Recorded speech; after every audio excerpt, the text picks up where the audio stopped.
Opisyal na nga giturn over sa lokal nga panggamhanan ngadto sa barangay Kaganguhan ang mga proyektong pagsimento sa kalsada sa Purok Guyabano, padulong sa Kaganguhan National High School ug dalan sa Bayside View Village, Purok Sirigelias. Ang programang pagsimento sa kadalanan nagsubay sa 10-point executive agenda ni City Mayor Jose E. Lampagos nga road concreting and other infrastructure development. Gani, dako ang pagpasalamat ni Barangay Captain Russell S. Dumagil sa LGU Panabo sa pagtumala ni Mayor Joe sa kanunay nga pag-implementa ug mga programang makahatag og kaayuhan sa katawhan, labi na sa Barangay Kaganguhan.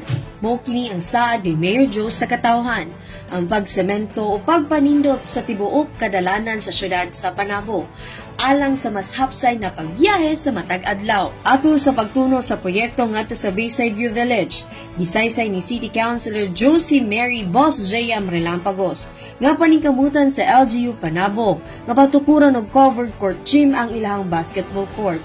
Aron mas hanay ug adunay saktong magamit ang katawhan, labi na kung adunay panagtapok ug adunay saktong masilungan. Sa kalihukan, ana ang presensya nila Executive Secretary Joanne Hentelas Relampagos, Barangay Kagawa James R. Darunday, Ronald A. Demeterio ug Doriel D. Medalla, functionaries sa barangay ug mga residente sa Matag Purok.